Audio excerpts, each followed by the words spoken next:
If you're like most people, you've probably set plenty of goals in your life. Lose weight, make more money, read more books. On paper, you've got it all planned out. But then life happens and those goals get pushed further and further away. Before you know it, you're right back where you started. So why do big goals fail, and how can you actually create lasting change in your life? In this video, we are going to explore the fascinating science of habits and learn why they can help you achieve incredible results. First, let's talk about why goals fail. You may have experienced this before. You're excited to start a new diet on Monday, but by Friday you've already given up. Why does this happen? Well, it comes down to how our brains work.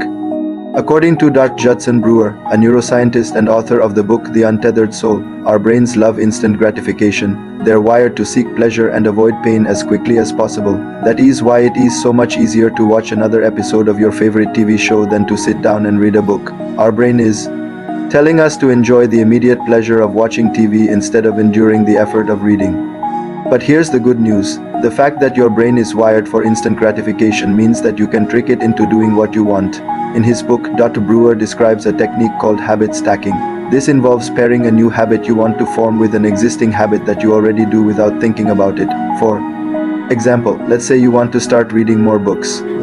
You could stack this new habit with an existing habit like brushing your teeth. After I brush my teeth, I'll read for 10 minutes. Stacking habits allows you to bypass the willpower required to start new habits and makes them much easier to stick to. Now let's talk about the science of habits. Habits are automatic behaviors that we repeat over and over until they become second nature.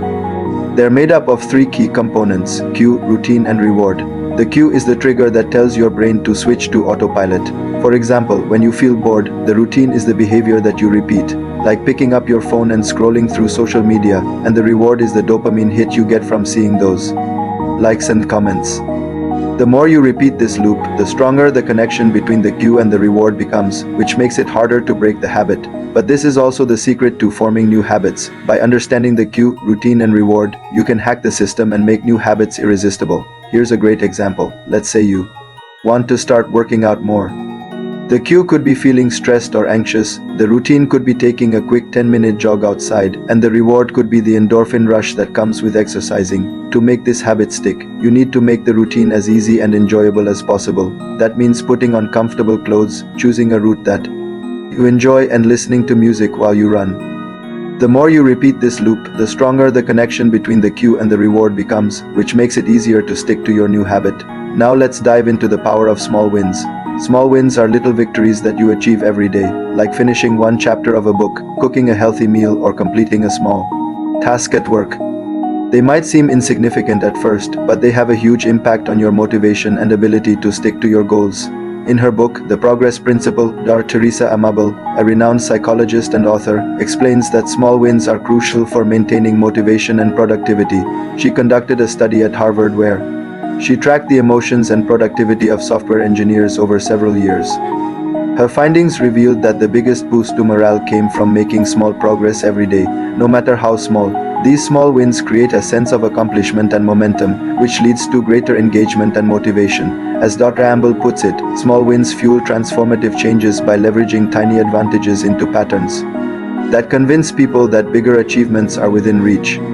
So instead of focusing on big goals that seem overwhelming, break them down into smaller achievable chunks and celebrate your small wins along the way. Next, let's talk about the importance of consistency. Consistency is key when it comes to building habits. It's not enough to just start a new habit occasionally, you need to make it a regular part of your routine.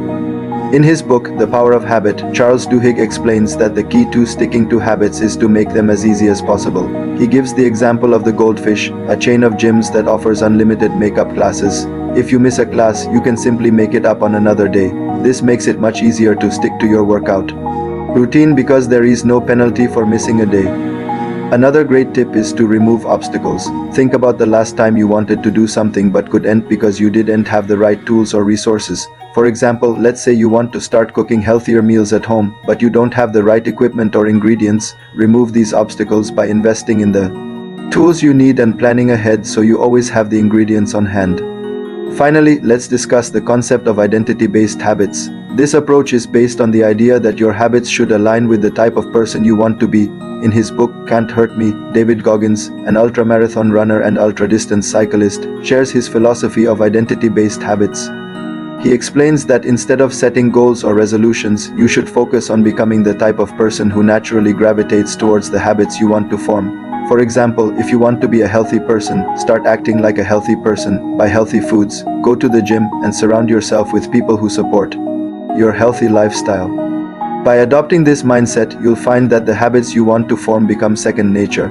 Let's take a look at some real-life examples of people who have used small habits to create big results. Jerry Seinfeld, the famous comedian, wrote one joke a day.